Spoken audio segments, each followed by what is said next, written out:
Alors, Philippe le sait, il me dit, ah bah, t'es pas là, t'es chez Maryse, bah oui. Donc là, voilà, elle va être handicapée, elle doit se faire opérer de son pouce, donc elle va être handicapée pendant 1 mois de la main droite. Alors, quand t'es droitier, c'est compliqué. Donc je lui dis, écoute, t'inquiète, hein. En plus, c'est Nana qui fait de la couture, qui adore cuisiner, qui coupe, qui découpe, enfin voilà. Donc avec une main, elle pourra plus. Alors je lui dis, mais t'inquiète, je viendrai t'aider, y a pas de souci, on fera de la cuisine ensemble. Enfin voilà, quoi. Toujours des petits prétextes pour se voir.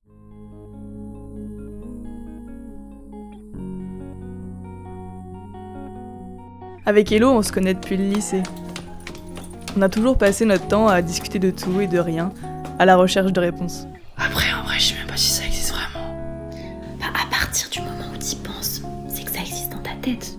Donc ça existe. Ah ouais. Et maintenant, nos conversations et nos questionnements, on les enregistre.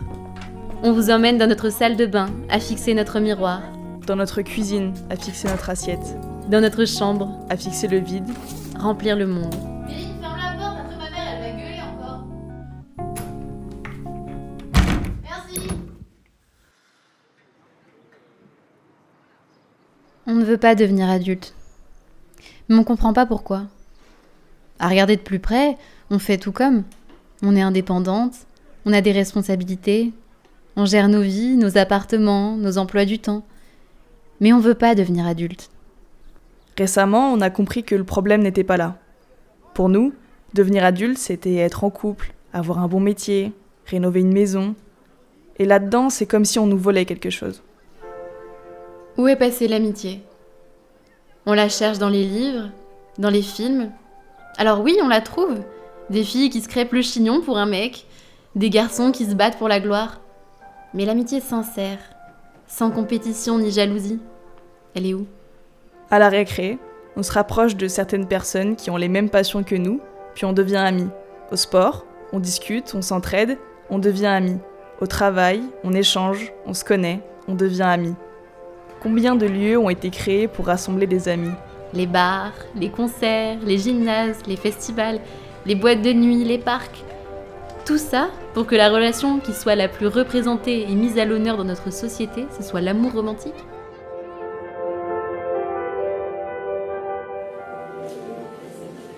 Avec Héloïse, on s'est rencontrés en seconde. La première fois que je l'ai vue, je me suis pas forcément dit qu'on serait amis très proches. Mais moi, dès que je l'ai vue, je savais.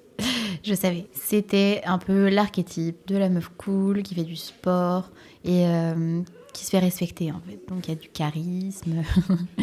Ce dont je manquais un peu. Donc, j'avoue que ça m'a marqué. Quand elle est arrivée, elle mettait des t-shirts de groupe, elle portait des jeans. Et c'était pas forcément ce qui la représentait le plus, et ça se voyait un peu, j'avais l'impression.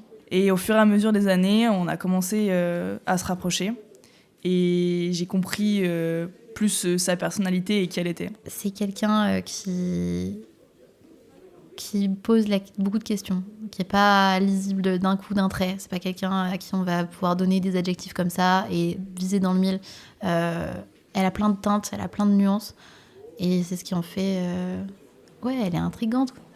S'il y a un mot qui représente Héloïse, c'est la passion, je pense. Parce qu'elle est vraiment passionnée, mais par plein de choses différentes. Et dès qu'elle a une passion, elle va essayer de tout savoir sur ce sujet-là, pour pouvoir en discuter avec tout le monde, pour dire, en fait, moi, j'ai appris quelque chose qui m'a changé la vie, il faut que vous le sachiez aussi, quoi. Et en même temps, quand on la connaît, c'est une folle. Elle peut être dansée, être débordante d'énergie. Elle est, en fait, de toute façon, c'est une hyperactive, donc elle fait tout le temps du sport, tout le temps en train de cuisiner, préparer un truc, faire des petits plats, des machins. Non, elle est toujours hyper active dans sa vie. Mais je pense que les gens doivent se dire, en vrai, elle est calme. Et en fait, quand on la connaît, c'est vraiment quelqu'un d'hyper drôle, mais drôle, genre malgré elle, en fait. C'est ça qui est marrant. Et j'adore passer du temps avec elle. Parce que on peut discuter de tout et de rien. Pleurer, passer à autre chose. C'est quelqu'un qui est hyper intense. On peut regarder des séries, faire des fromages chez son oncle, partir sur un coup de tête, créer, tourner des films, raconter des histoires.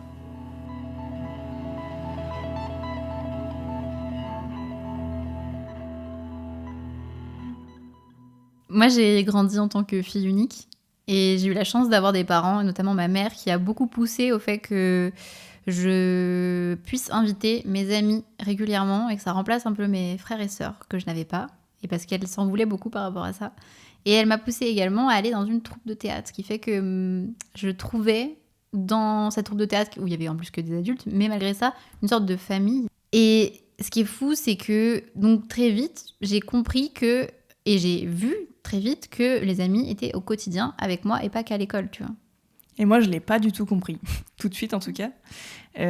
Moi, j'étais pas fille unique, mais j'ai pas grandi avec deux frères et sœurs jusqu'à l'âge de 10 ans, où j'ai eu ma petite sœur à ce moment-là, et j'ai plus pris un rôle de mère, enfin de deuxième mère plutôt que de grande sœur. Les amis que je me faisais, c'était au sport. C'était pas des relations qui étaient très intimes, c'était plutôt des relations qui étaient liées à l'activité, et donc juste sur des banalités de comment ça va, en parlant de sport aussi, c'était les sujets principaux. Mais il n'y avait pas de lien plus fort que ça. Et comme je ne pouvais pas avoir non plus mes amis chez moi parce que ma mère ne me proposait pas forcément d'avoir des gens qui viennent à la maison, j'ai pas eu des liens très forts quand j'étais petite. Ça a commencé à arriver plutôt vers le lycée. C'est là où je me suis rendu compte aussi que j'avais beaucoup de problèmes de communication, vu que j'en parlais jamais avant, de comment je me sens, de beaucoup de questionnements que j'ai pu avoir. C'était très compliqué de savoir comment les exprimer. Et ce que ça m'a apporté après, c'est beaucoup d'aide et de communication et juste de se sentir écouté. Même pas forcément d'avoir quelqu'un qui comprend, mais d'avoir une oreille et d'une personne qui soutient mentalement ce que tu peux vivre, traverser ou voir. Parce qu'on passe de relations très superficielles à une relation intime et importante. Sincère, ouais. Et sincère. Et c'est super agréable. Et qu'est-ce que ça a changé, je veux dire, dans le quotidien, tu vois? En vrai, c'est un truc tout bête, mais ça m'a apporté beaucoup de joie et de rire. Ah, je suis tellement d'accord. J'ai jamais vécu autant de fun qu'avec mes potes. Ou toute autre relation comprise, vraiment. Par exemple, habiter avec ses potes, mais meilleure vie, vraiment. Et tu vois, par exemple, quand on était plus jeunes et qu'on entendait quelqu'un de 40 ans habiter en coloc, on était en mode, oh my god, mais il a raté sa vie. Et maintenant, mais énorme goal de vivre avec ses potes dans une énorme maison comme le font pas mal de personnes maintenant, habitat partagé. C'est cette histoire je crois que c'est en Bretagne où il y a une douzaine de personnes qui ont décidé d'acheter une sorte de manoir pour y habiter et vieillir ensemble. Mais incroyable. On devrait penser sérieusement à cette histoire de vie en communauté. C'est moi qui ai eu l'idée de cette communauté. Non mais ça va pas? Tu te prends pour un hippie ou quoi? Quand j'ai senti mes copains en difficulté, j'ai cherché des solutions. Il y a des vieux ici. Cet extrait, que vous venez d'entendre, vient de la bande-annonce du film « Et si on vivait tous ensemble ». Ce film raconte l'histoire de Annie, Jean, Claude, Albert et Jeanne, âgés de 75 ans, qui décident de vivre ensemble malgré la désapprobation de leur entourage. Son directeur de thèse lui a dit que notre communauté était tendance. Ce qui l'intéresse, c'est comment on va vivre. De tout temps, des personnes se sont extraites du modèle et ont fait le choix de vivre avec leurs amis, en communauté. Au XIIe siècle, par exemple, les amitiés spirituelles donnent vie au béguinage. Les femmes n'ont pas beaucoup le choix entre trouver un mari ou aller au couvent. Et c'est là que naissent les béguines, des femmes ni nonnes, ni épouses, qui inventent un mode de vie où elles habitent ensemble, libres, sans hommes. Elles prient et travaillent si elles veulent et peuvent partir quand elles le souhaitent. Ou encore, plus récemment, dans le mouvement hippie qui apparaît dans les années 60, il prône aussi la vie en communauté et met en valeur les liens d'amitié. On avait une certaine vision des relations amicales, mais on se demandait comment nos proches, eux, ils les vivaient. Alors on est allé leur demander. Oui, allô? Allô? Ça va? Bonjour. Coucou. Pour vous donner un peu de contexte, la personne que vous allez entendre, elle s'appelle Pascale. Elle est retraitée. C'est aussi la maman d'Aurélien, que vous aurez l'occasion d'entendre dans ce podcast. Récemment, il nous parlait d'elle en nous disant qu'elle avait renoué avec une amie. Alors, on l'a appelée. Alors cette amie, elle s'appelle Maryse. On se connaissait de loin quand nos enfants, quand ils étaient jeunes, qu'ils allaient à l'école, puisqu'on a chacune un garçon qui a le même âge, qui sont allés en classe ensemble. C'est le chant qui nous a vraiment rapprochés. Et puis plein de choses, parce qu'on a plein de choses en commun en fait. Une copine, tu mens pas, voilà, c'est fluide quoi. Quand ça va pas, même elle, elle me dit je suis pas bien et tout, on se voit direct, puis on parle tout de suite, comme ça tu relâches la pression. On est partis ensemble 3 fois, 4 fois même. Trop bien. Ah, voilà. C'était la première fois Ouais. que tu partais avec une copine toute seule? Ah oui, oui, oui. Et je recherchais ça, justement. Puis je n'avais pas trouvé. Et puis, bim, je tombe sur Maryse. Et puis alors là, ça a été une explosion de joie, quoi. Exceptionnelle. On était vraiment raccord par rapport à plein de choses. Les dépenses, voilà, les courses, les achats, naninana. Toutes les deux, c'était, voilà, normal. Parce que moi, bon, avec Philippe, on est mariés depuis... on se connaît depuis 35 ans. Bon, après, ouais, c'est un peu différent. C'est l'habitude d'être ensemble. Avec une amie, c'est différent. Rien que quand tu t'es en voiture, tu voyages, tout ça. Quand je suis avec Philippe, c'est plus compliqué parce que c'est lui qui gère, qui décide, qui prend le volant déjà, tous ces trucs-là, qui fait le chemin et tout. Quand je suis avec Maryse, bah, c'est toutes les deux. On dit, bah, tiens, on va passer par là, naninana. C'est complètement différent. On répartit les tâches. Ouais. Rien que là, les 3 semaines en vacances, les tâches ménagères, bah, c'était toutes les deux. C'était logique. Quand t'as un homme, lui, il est un peu plus plan-plan. C'est moi qui gère la cuisine, les repas et tout ça. C'est complètement différent. Ouais, donc là, pour le coup, c'est des vraies vacances où t'as vraiment des moments... Ah, bah, carrément. Carrément, oui. Ouais. Ah, bah, c'est vrai que ça faisait un moment que j'avais envie de faire des trucs sans mon mari, bien sûr. Mais quand t'es tout seul, quelquefois, c'est un peu plus triste, hein. Et quand t'arrives à partager les mêmes choses et puis que avec une autre personne masculin ou féminin, ça aurait pu être un homme hein, aussi finalement, hein. Mais c'est quand même vachement bien quoi. Ça coule de source, voilà. C'est ça les amis. Bah, déjà quand on part en vacances chacune de notre côté, l'année dernière elle est partie 1 mois, c'était long, c'était trop long quoi. On s'envoyait des messages mais voilà, j'avais hâte qu'elle rentre. Donc là, voilà, elle va être handicapée, elle doit se faire opérer de son pouce, donc elle va être handicapée pendant 1 mois de la main droite. Alors, quand t'es droitier, c'est compliqué. Alors je lui dis, mais t'inquiète, je viendrai t'aider, y a pas de souci, on fera de la cuisine ensemble, enfin voilà quoi. Toujours des petits prétextes pour se voir. Oui. Pour se voir un peu plus longtemps. Alors, Philippe le sait, il me dit, ah bah t'es pas là, t'es chez Maryse, bah oui.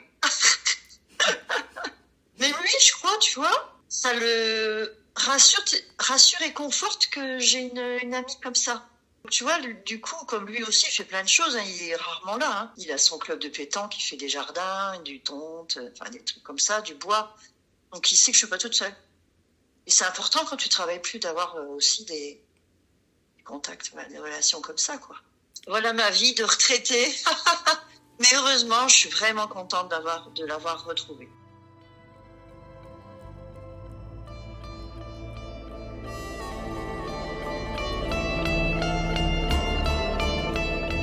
Je t'attends pratiquement chaque soir.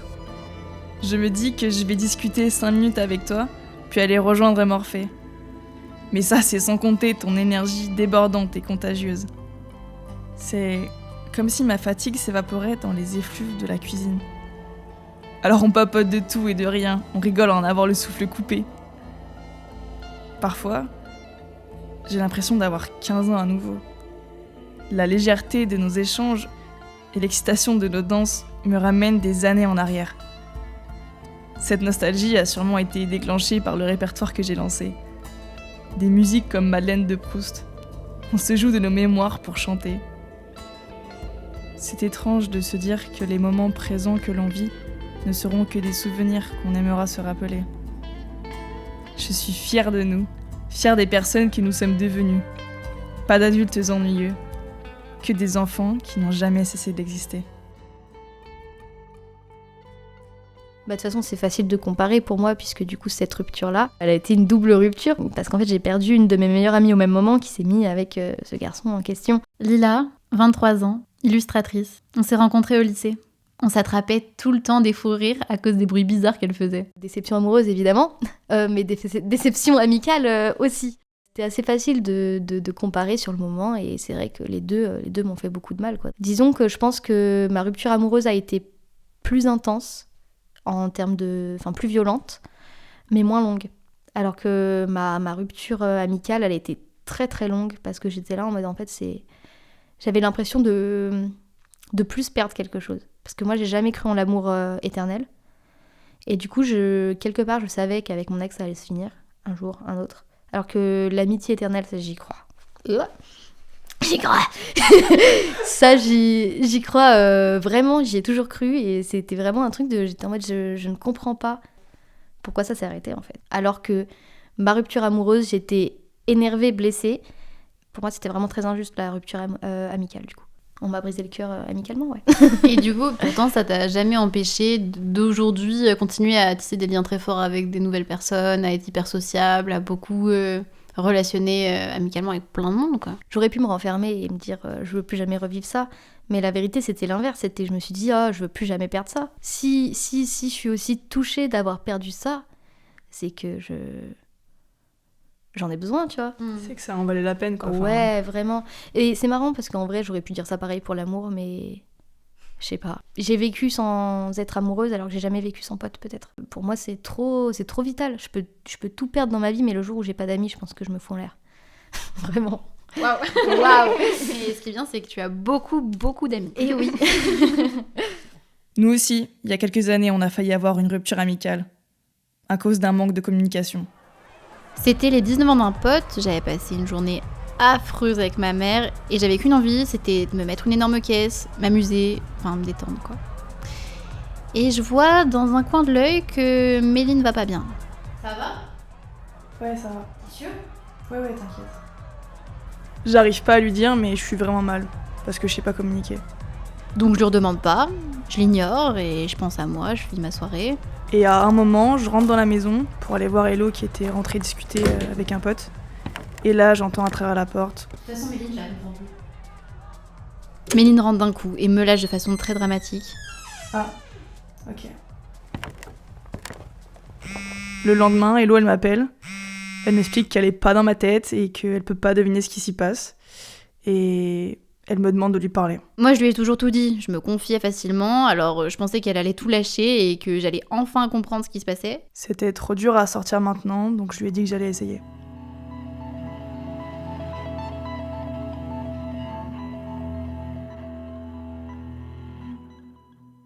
Ok, mais le truc, c'est qu'on a tout un parcours similaire. On est des personnes qui avons grandi avec une éducation féminine, dans le care, le travail émotionnel et tout ce que ça implique.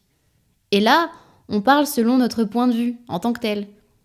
Selon Robin Dunbar, psychologue universitaire et anthropologue britannique, les hommes entretiennent des relations qui sont généralement plus superficielles et basées sur le fait de se retrouver autour d'activités en groupe, et non pour se confier et partager une certaine intimité comme le font les femmes. Alors on a demandé à 2 copains à nous leur point de vue là-dessus. Okay, the Caesars are very cool, but you can go that to nothing. Can I get you a drink, sweet lady? Can I get you a drink? I alone in the body city. Can I get you a drink? Aurélien, on s'est rencontrés il y a 5 ans à l'Acting Studio, l'école qu'on a fait. On était dans la même classe. Moi, quand je suis arrivé dans cette école, je voulais pas me faire d'amis. Genre, moi, j'étais là pour apprendre un truc. 2-3 mois après, je me rends compte qu'il y a une seule personne qui fait que je vais en cours et c'est lui en fait. On a tout de suite réussi à connecter. Je pense qu'il y avait le basket qui nous a aidés puisqu'on était tous les deux fans de NBA. Et après, quand on s'est rendu compte qu'on aimait les mêmes films, on avait des références en commun et que je le faisais beaucoup rire et il me faisait beaucoup rire, c'était un plaisir. L'amitié était lancée. En quasiment 5 ans, il y a presque pas une semaine où on s'est pas vu. Ça m'est jamais arrivé avec personne d'autre quoi. Comme un couple équilibré, on communique énormément. Et là, par exemple, il y a peut-être 1 mois et demi de ça, on a senti qu'il y avait une tension, un truc qui allait pas entre nous, il y avait des non-dits et tout. Première fois de ma vie que ça m'arrive, avec quelqu'un comme ça, une amitié, on s'est posé, on s'est reproché tout ce qu'on avait à se dire. On se donnait vraiment un temps de parole presque timé, quoi. Et on s'est entendu, compris, c'était incroyable. Et à la fin de cette heure de parole, on a mis une petite règle en place, que je dirais pas parce qu'elle est secrète. Et je pense qu'il m'a fait... pas éviter des dépressions parce que j'en mange assez régulièrement, mais il a écourté mes dépressions de fou. Je pense que c'est mon amitié la plus chère depuis très longtemps. I will sacrifice my body to go, so you girls can know what it feels like to be a part of a rodeo. Not safe. Can I get you a drink, sweet lady? Can I get you a drink? So you're alone in the body singing, can I get you a drink? Not safe. Can I get you a drink, sweet lady? Can I get you a drink? So you're alone in the bar this evening. Can I get you a drink? Alright! C'était super dur à faire. Mais on a crevé l'abcès, oh là là. Allez dire à quelqu'un que vous aimez, tu pues de la gueule.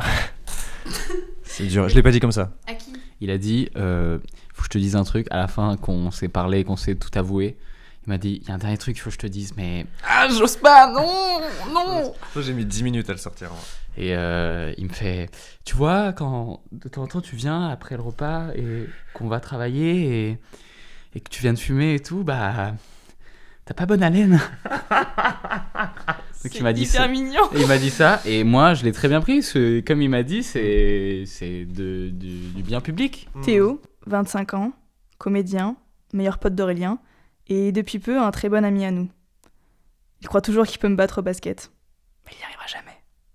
En vrai, ma mère était persuadée que tu voulais me pécho quand même. Ouais. C'est vrai qu'elle m'avait regardé mal, j'ai rencontré une elle fois m'a de dit, loin et elle m'a regardé trop bizarrement. Ouais. À chaque fois que je disais Théo, elle me disait celui qui te drague. Non. Aurélien, 29 ans, réalisateur et comédien, ancien camarade d'acting. Je lui ai parlé parce qu'il ressemblait à Louis VII. Et depuis, ça fait 4 ans qu'on est amis. Revenir à ce que t'as dit, juste nos potes, enfin si c'est vraiment nos potes, ils nous voient pas comme des gens bizarres, ou alors ils nous voient comme des gens bizarres mais ils aiment ça. Je sais qu'Aurélien par exemple est le plus grand fan de mes dents, parce que j'ai une tête de fou malade quand je monte mes dents et il adore ça, tu vois. Et ça, c'est cool. Parce que je ferais ça à un autre mec, peut-être il serait gêné, il serait en mode mec, fais pas ça dans la rue. Alors que moi, je fais ça dans la rue, l'homme le plus heureux du monde. Et c'est pour ça que ça marche, parce qu'on s'admire même dans notre mocheté. Voilà. Oh là là. Oh là là, Dieu sait qu'il y en a. Ouais, non, je pense pas que les gens nous trouvent bizarre. En vrai, c'est pas trop décrié les amitiés garçon-garçon, enfin je sais pas. Je trouve on est plutôt des cool kids nous. Hein. Ouais, après on est des mecs hyper cool donc ça joue aussi. Franchement, il y a pas plus populaire dans le lycée, vous pouvez le savoir. Alors, en soi, c'est pas l'amitié homme-homme, c'est le fait d'être très proche, d'être fusionnel, de se dire on se voit toutes les semaines, que parfois vous pouvez prioriser votre rencontre à celle de copines, enfin tu vois, c'est plutôt ce truc d'être proche même physiquement et tout, tu vois. Après, proche physiquement, pas vraiment, parce que il est pas du tout tactile. Donc on n'est pas très proche physiquement, mais c'est vrai que quand tu nous vois marcher dans la rue, on a l'air de... Ouais. C'est ça, mais c'est surtout parce qu'en fait, une de nos blagues qu'on fait souvent, c'est qu'on s'engueule en fait. On fait des fausses engueulades tout le temps dans la rue où on part, parce que Aurélien aime bien dire des faits qu'il a pas fact-check. Et donc moi à chaque fois je suis en bah non c'est pas possible, et donc on s'engueule pendant 10 minutes là-dessus et ça nous fait beaucoup rire quand à la fin on voit que c'est moi qui ai raison et ou pas hein, ou pas. Mais voilà, là on recommence et c'est ça que j'adore. Est-ce que votre relation à tous les deux, le fait que par exemple vous priorisez dans vos emplois du temps ce genre de choses, ça a pu je sais pas faire poser question dans une relation justement romantique? Mon ex elle aimait pas Théo, je te le dis aujourd'hui. Jo elle m'aimait pas? Non. Mais je pense qu'elle était jalouse. Hein. Mais wesh, moi je l'adorais, elle était trop gentille, quoi. Je croyais qu'on avait une trop bonne relation. Bah, en fait... Et là c'est un coup au cœur. Parce que moi j'aime quand les gens m'aiment, et alors je déteste quand les gens m'aiment pas. Alors je suis. Non mais il y avait pas une haine ou quoi, mais je pense qu'il y avait de la jalousie, parce qu'il y a vraiment des moments. En vrai j'ai des flashbacks de on est chez WAM et moi je savais pas trop faire de choix à l'époque. Ça a un peu pas trop bougé aujourd'hui, mais Théo venait chez moi, Joël venait chez moi et je jonglais entre le salon avec mon pote et la chambre où il y avait ma meuf, mais il y avait pas, on n'était pas les trois quoi. Moi je jonglais entre les deux pièces, tu vois. Le nombre de fois où j'ai dû finir le film avec ses colocs pendant que lui il lui faisait l'amour et après qu'il revenait torse nu dans le salon comme un cador pour la fin du film. Moi je m'en foutais parce que j'étais avec ses potes, ils sont trop cool donc tout va bien. Mais heureusement qu'il y avait mes backups qui étaient là. C'est terrible. Mais je pense que ouais, tu vois, dans mon ancienne relation ça a pu jouer un peu. Alors que là, il s'entend super bien avec mon amoureuse actuelle. Mais quand même, je fais plus attention à ça, de garder des moments... bah oui, il n'y a pas mon meilleur pote dans le salon, quoi. On me l'a reproché aussi, et je pense qu'on a réussi à force à... Comment dire ? Et même maintenant qu'en plus on est tous les deux au chômage, pour l'emploi du temps, c'est plus pratique, quoi. Mais c'est vrai que ton célibat récent va faciliter l'emploi du temps, quand même. Ok, oui. Est-ce qu'il y a déjà eu un moment où l'un ou l'autre a dit là j'ai juste besoin qu'on se voit mais que tous les deux? Il y a déjà eu un truc où il y avait trop d'éléments extérieurs et vous vous êtes dit non mais là je veux qu'on se voit nous parce que c'est notre moment, tu vois. Je pense avoir un peu vécu ça quand j'étais avec 3 autres personnes en coloc. tous les lundis soirs, il venait chez WAM, et puis on fume des ouinges et tout. Il y avait souvent mon coloc qui venait avec nous, tout ça. Et c'est vrai qu'on s'était un peu créé une routine à deux. On jouait à Touquet, on fumait des ouinges, on matait un film, tout ça. Et le fait qu'il y ait mon ancien coloc qui, petit à petit, se glisse dans cette routine, je pense que ça me faisait chier. Parce que du coup, bah, c'était plus, tu vois, ce moment comme il était très bien comme ça, quoi.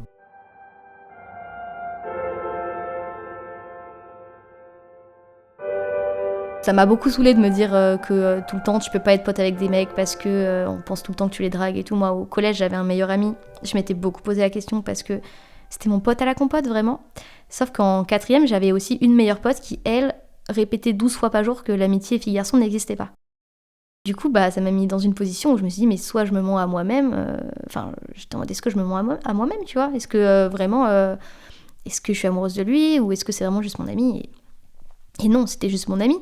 Mais après, il s'est mis en couple et il y a une surveillante de notre collège qui était aussi notre pote, enfin genre on discutait et tout. Elle était venue nous voir, elle nous dit oui, il est où je vais balancer les prénoms, je m'en fous. Il est où Valentin? Et je lui dis ouais, il est avec sa copine. Et elle m'a dit ça va? Et j'ai dit bah oui, pourquoi il me fait? Elle me fait ouais, j'étais sûre que t'étais amoureuse de lui. Je dis mais c'est vraiment mon ami. Où je voulais en venir avec ça, c'est que... Ton comportement ne changeait pas avec lui, mais tout le monde te disait qu'effectivement il se passait quelque chose. Alors que j'étais souvent plus proche de mes potes filles, et personne m'a dit que j'étais amoureuse de mes potes filles. Parce qu'un homme ne peut pas être ami avec une femme attirante. Il a toujours une envie folle de se la faire. En clair, tu dis qu'un homme ne peut être ami avec une femme que s'il la trouve tarte. Non, les moches, on veut se les tirer aussi. L'hétérocompulsivité, pour vulgariser, c'est le comportement ou la pression qui nous pousse à nous conformer à cette norme hétérosexuelle, parfois contre notre ressenti ou notre orientation réelle. Je pense qu'on l'a déjà tous vécu. C'est cet ami avec qui on rigole beaucoup, on discute des heures, on passe du bon temps. Et puis tout à coup, on se demande si on le trouve beau et si on pourrait entamer une relation amoureuse. Et même si on se pose pas la question, quelqu'un va nous la poser. Tu l'aimes bien, Quentin, non? Alors que si cette personne avait été une fille, on ne se le serait jamais demandé. Ça serait une amie. Et inversement, selon les sexes. Et parfois même, on tente ce genre de relation contre nos orientations sexuelles pour rentrer dans le moule. Moi, j'ai couché avec plein de mes amis, mais je sais pas si c'est vraiment ça la question. Bah en vrai, ouais, moi aussi, je pense qu'on peut faire les deux en même temps si c'est juste... Mais je crois que c'était pas ça la question. Je pense pas ça, ouais. La question, c'est que par exemple, vous avez... Gros baiser. Ils ont pas une seule pote qu'ils ont pas caisé. Oui, un peu ça a dérapé, mais... En gros, est-ce que c'est parce que... Ah, par exemple, vous avez des amis hommes? Yes. Ça a dérapé aussi.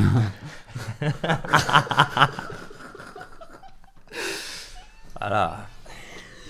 Bon, par exemple, je veux dire, dans nos expériences avec Méline, on va parler de nous comme ça, on va voir si on a des expériences communes. Moi, j'ai eu des meilleurs amis quand j'étais au collège, lycée, etc. Il y a toujours eu une ambiguïté, surtout du côté de l'autre. Et au bout d'un moment, moi, je me mets à me poser la question en me disant « Ah, bah du coup, vu qu'on est très amis, qu'on est très proches, qu'on partage des choses, est-ce que ça veut pas dire romantisme? Est-ce que ça veut pas dire couple ?» Ah, okay. C'est comme ça que tu dis, ok. Très intéressant, ça. Ouais, c'est pas mal, ouais. Je pense pas. Hein. Perso... J'ai eu beaucoup plus d'amitié avec des filles qu'avec des garçons, je pense. Enfin, des amitiés, en tout cas, où tu passes du temps que à deux. Et pour certaines de ces amitiés, effectivement, il y avait ambiguïté. Parfois consommée, parfois pas. Mais en fait, oui, il y a toujours un moment où tu te poses la question, je crois. Il y a très peu d'amis du sexe opposé où il n'y a aucun moment où ça te traverse l'esprit, à moins que ce soit une fille qui n'aime pas les mecs, et du coup, bah, tu te poses moins la question et tout, tu vois. Mais je trouve que c'est un truc qui évolue en grandissant. C'est-à-dire qu'une fois que tu as plus d'expérience avec l'amour et que tu es plus serein sur tes appuis et que toute personne du sexe opposé n'est pas une proie potentielle, les amitiés sont plus saines, quoi, je crois.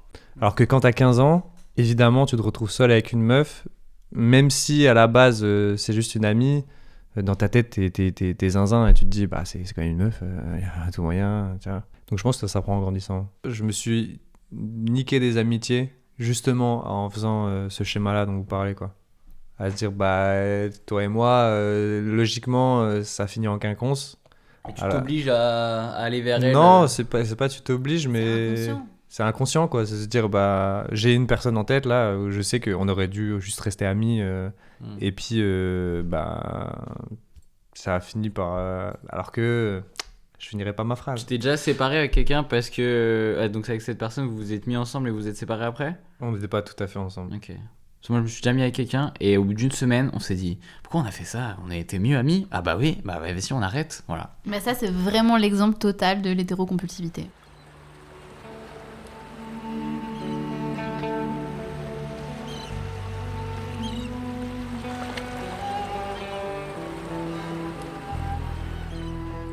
C'est quoi les exemples que tu as eus pour les amitiés ? Mes parents ont toujours eu énormément d'amis, vraiment, et qu'ils ont gardé à travers le temps et qu'ils voyaient très souvent, dont des amis qui ont eu des enfants de mon âge, que j'embrasse très fort tous et toutes, surtout toutes. Les amis de mes parents sont devenus un peu ma famille, comme mes oncles et mes tantes. Il y en a une qui est ma marraine de cœur, parce que je suis pas baptisée. Et du coup, j'ai toujours grandi avec les amis de mes parents et leurs enfants qui sont devenus mes amis à moi. Donc je pense que c'est mes plus vieux exemples d'amis, dont une de mes meilleures amies, qui est encore ma meilleure amie aujourd'hui, qui s'appelle Anouk Forêt. Gros bisous. Donc je pense que mes parents, ça a été un super exemple d'amitié. Et du coup, toi, t'as vraiment vu tes parents faire famille avec leurs amis aussi ? Ah oui, et puis l'amitié, c'était... Et puis en plus de ça, moi qui ai des problèmes dans ma famille, je voyais clairement plus les amis de mes parents que ma propre famille, enfin mes grands-parents, tout ça. Du coup, ça se traduisait par quoi Eh ben, en primaire, tu vois, si tu veux un exemple très concret, en primaire, mes potes que j'avais à l'école primaire, j'ai fait quasiment aucun anniversaire, parce qu'à chaque fois qu'ils m'invitaient le week-end, je disais, je suis pas là, je suis soit donc chez les Forêts, donc chez Anouk, soit chez les Dumont, chez Clélie. Tous les week-ends, il y avait des amis à la maison. Et un week-end sur deux, c'était soit les uns, soit les autres. Et puis, des fois, on est partis en vacances avec d'autres amis. Ouais, c'était très, très important, l'amitié. Parce que j'ai découvert au collège que j'avais des amis dont les parents n'avaient pas de potes. Et ça m'a vraiment perturbée de découvrir ça. Parce que je me suis dit, mais qu'est-ce qu'ils font de leur vie ? Moi, mes parents, ils ne font que ça. Ils ne voient que des potes. Ça n'a pas changé maintenant qu'ils ont divorcé. Et c'est pareil, tu vois. C'est la même chose. Moi, je me rends compte aujourd'hui que mes potes, ils peuvent faire partie de ma famille avec ma propre famille. Dans le sens où des repas de Noël avec Chloé, enfin avec des amis, Pâques, ce genre de choses, ou même m'aider dans des moments compliqués, quoi. Et là, ça prend tout son sens. Et j'ai jamais vécu d'aussi cool repas que quand on mélange, enfin en tout cas pour ma part, quand mes amis sont là, quoi. Et à ce repas de Pâques, merci beaucoup. Entre dames. Faut pas croiser, faut regarder dans les yeux. Alors, voilà, rappelez-vous que la fête de Pâques, c'est la fête de la résurrection du Christ, mais de la nature. Et de la nature aussi. Ah oui. Et puis des gens... c'est ma mère. Oui, mais c'est parce que des fois, c'est mieux d'avoir une résurrection de son vivant. C'est pas faux, une renaissance. Voilà, une renaissance. Voilà. C'est vrai, c'est beau ça. À la renaissance. À la renaissance. C'est tellement mieux parce que... Oui, c'est pas de séparer la famille ou les amis, c'est de mettre les deux au même endroit et de passer un bon moment. C'est ça, de faire une entité de... Ok, en fait, on est tous un clan, en fait. Et ça, avant, tu vois, j'aurais pas imaginé. Je pensais que la famille, on faisait rencontrer que aux amoureux, amoureuses. Et en fait, je me rendais même pas compte que depuis le début, toutes mes potes connaissaient ma mère, qu'elles avaient déjà un lien de complicité. Enfin, moi, je me rappelle de ces moments avec toi et puis avec d'autres où on prenait le goûter chez ma mère, on mangeait avec ma mère et c'est fou rire qu'on se prenait avec elle. Et en fait, ça, sur le moment, je me rendais pas compte que c'était hyper... précieux. Et je sais pas si tu veux en parler aussi, mais le fait depuis que tu es plus avec une personne en couple, t'as jamais autant demandé de l'aide à ton entourage et que t'en as jamais autant reçu et que c'est agréable d'avoir plusieurs personnes autour de soi qui sont là pour épauler. Déjà, d'un côté, tu ne demandes pas toujours la même personne et du coup, ça équilibre, entre guillemets, les relations. Et en plus de ça, ça devient de plus en plus intime avec les gens avec qui tu es parce que tu partages des choses fortes. C'est clair, et puis on peut se relayer beaucoup plus aussi. En l'occurrence, effectivement, ma mère a été à l'hôpital et ma colocataire et amie m'a accompagnée. Elle a pris peut-être de 18h jusqu'à 23h minuit pour aller aux urgences avec ma mère et moi. Et ça, c'est un truc, je sais même pas si un amoureux aurait passé autant de temps. Et là, elle l'a fait avec un immense, une bienveillance, une joie sans stress, alors qu'elle passait déjà une épreuve difficile de son côté. Et le fait qu'après, c'est fou. Et j'avoue que ça me fait encore plus dire, il faut que je les chérisse beaucoup plus que ce que je pensais, quoi. En tout cas, que je le notifie. Et oui, effectivement, que je me sente à l'aise de dire, ok, est-ce que vous pouvez m'aider là? Et pas que de discuter et de se confier, quoi.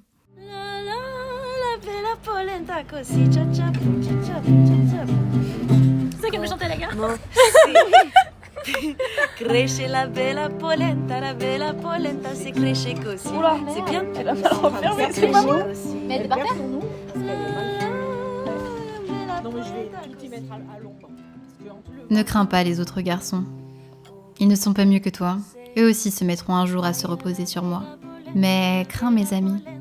Ces femmes qui me font évoluer, qui m'élèvent. As-tu déjà organisé des surprises comme elles l'ont fait? À se plier en 4, à m'écrire des lettres, à me faire rire aux éclats, à me consoler une semaine entière s'il le faut et m'écouter raconter les mêmes histoires en boucle. Oui, tu peux les craindre et être jaloux, car elles font pour moi tout ce que tu ne fais pas.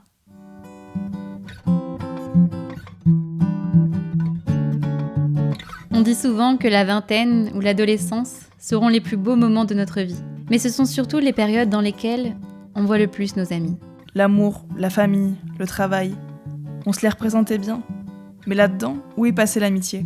Pas nécessaire, pas assez importante pour l'inclure dans nos avenirs. Du moins, c'est ce qu'on nous a fait comprendre. Et aujourd'hui, on veut la remettre au cœur de nos existences. Ce lien, il est plus fort et complexe qu'il n'y paraît. Il nous forge, il nous élève même certaines fois. On peut choisir nos amis comme partenaires de vie, faire des habitats partagés, monter des projets et même, pourquoi pas, se marier ensemble.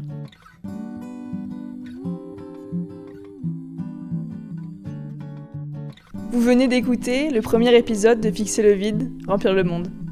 Ce podcast a été imaginé et écrit par Méline Guillerme et Héloïse Jorin.